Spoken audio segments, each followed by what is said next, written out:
Essa história não é de uma, mas de muitas. Acordar, fazer café, lavar louça, fazer almoço, limpar a casa, lavar roupa, jantar e dormir. Não se pode dar opinião, nem escolher o que vestir, mas atividades devem manter o feminino. É imprescindível que se case cedo e nunca irrite o homem. Aceite tudo calada e de bom grado. Falta o que eu vejo chamarem de liberdade. Por um grande tempo eu não entendia o que é. Comigo as coisas precisam ser vividas. E o que vivi sendo um pássaro na gaiola eu não encontrei em livros, não ouvi ao vento. Mas sim me vi nisso desde ainda uma menina. O que uma menina faz encontrando liberdade? Liberdade em campo. Há muita beleza em encontrar liberdade. Isso até minha mãe concordaria. Mas encontrar em outras meninas liberdade demais.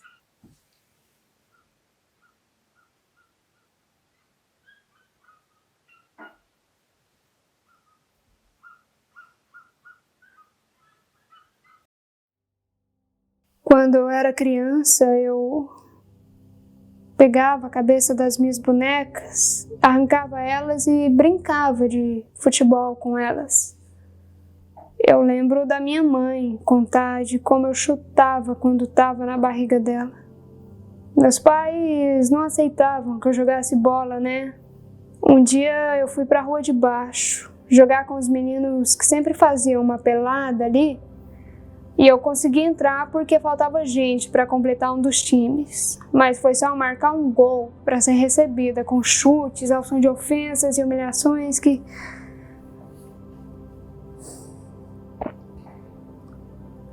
Naquele dia eu entrei em casa escondida pela janela, para que meus pais não vissem meu estado e me batessem mais ainda. E mesmo assim, mesmo que eu apanhasse, no dia seguinte eu voltava para jogar de novo. Foi decretado o Decreto-Lei 3.199, cujo artigo 54, às mulheres não se permitirá a prática de desportos incompatíveis com as condições de sua natureza, devendo, para este efeito, o Conselho Nacional de Desportos baixar as necessárias instruções às entidades desportivas do país.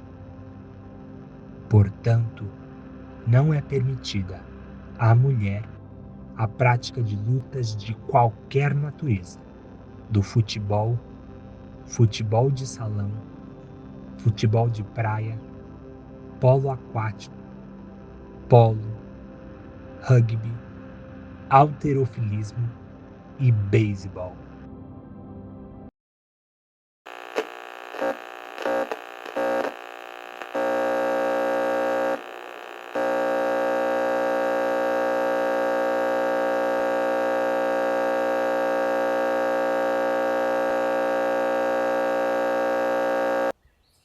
No dia 19, eu e as garotas conseguimos fazer nossa partida. Meu time tinha finalmente empatado em 1-1. Eu corria como um coiote.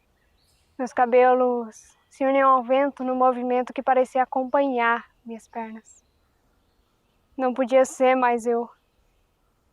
Foi quando os policiais apareceram. Quando vimos o primeiro, correu uma para cada lado. O que acontece é que quando uma mulher era pega jogando futebol, ou nos mandavam embora, ou os homens mandavam a gente pro DOPS e desciam o cacete na gente, ou então nos mantinham presas por um dia inteiro ou mais, para refletir.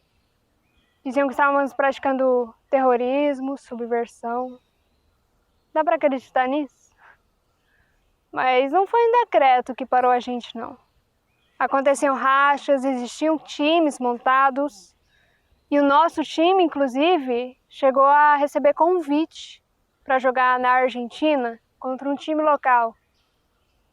Mas aí a pressão exterior, o bafafá foi tanto que a lei foi cumprida.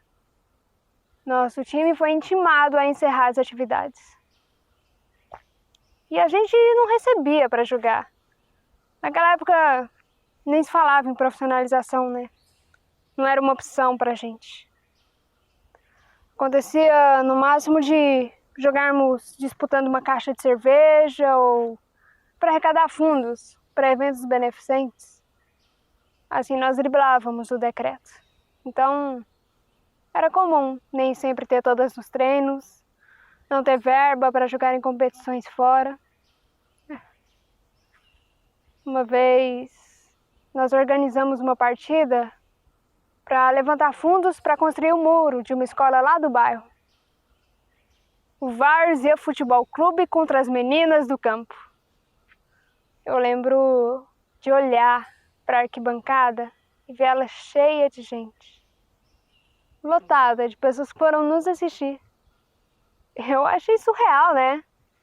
Sabe, famílias inteiras comendo pipoca enquanto aguardavam o início do jogo. Todas as jogadoras ali ansiosas para mostrarem seus talentos. É um dia que eu não esqueço.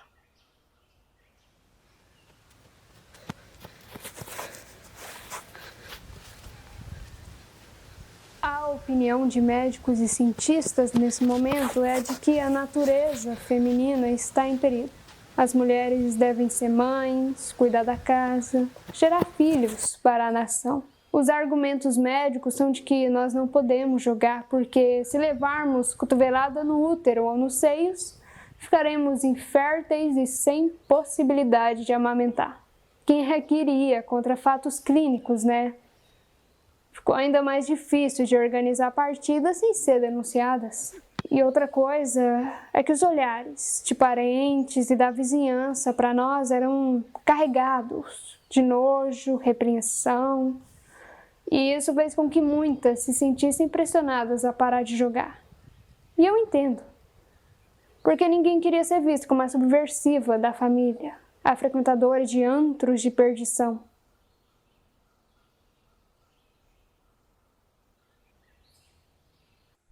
No dia que os policiais apareceram, a gente estava no meio de um racha, empatado em 1-1. E eu estava pronta para fazer o gol da virada. Mas aí, quando eu vi os primeiros, eu cuidei para que cada uma conseguisse correr e assumir a culpa sozinha. Falei que eu tinha convencido elas, que era culpa minha que elas estavam ali. E aí eles me vendaram, me colocaram dentro do carro e me levaram para um porão. Era o que parecia pelas escadas. A gente passou por um corredor longo.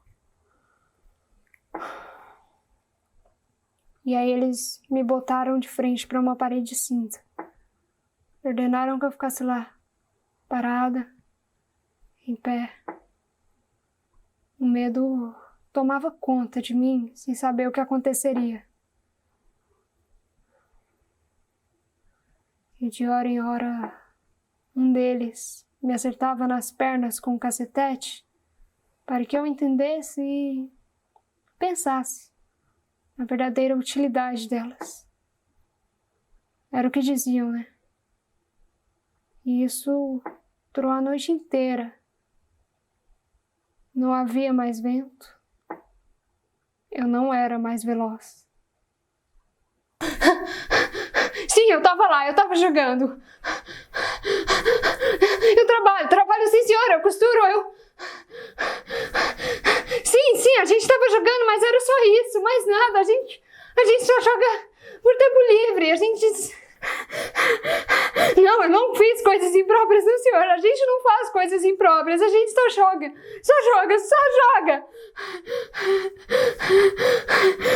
A gente só quer jogar, mais nada. Então não tenho mais nada a dizer.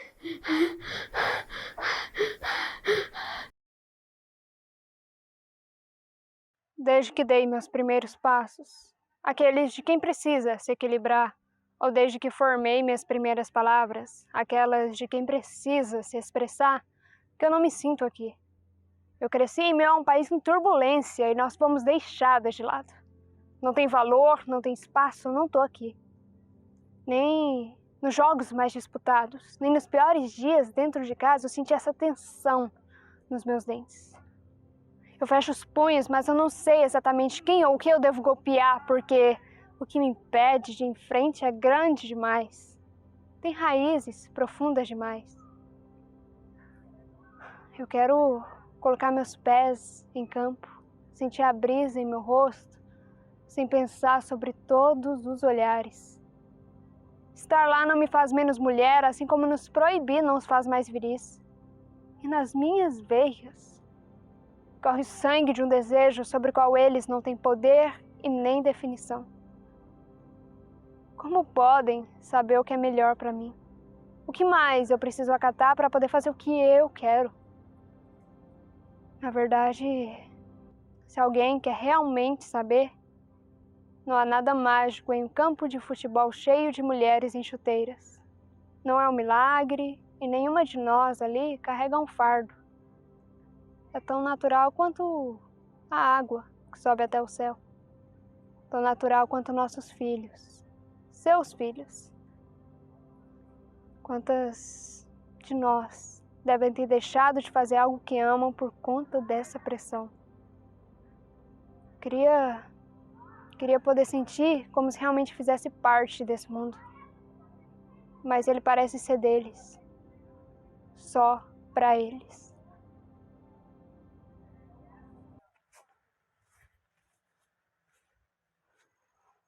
Essa proibição é osso. E eu sei que eu não sou a única mulher a resistir. A gente contra-atacou muitas vezes, com toda a força possível. E eu sei também que muita gente não vai saber da minha história. Mas no fim, nossos pés cabem muito bem numa chuteira.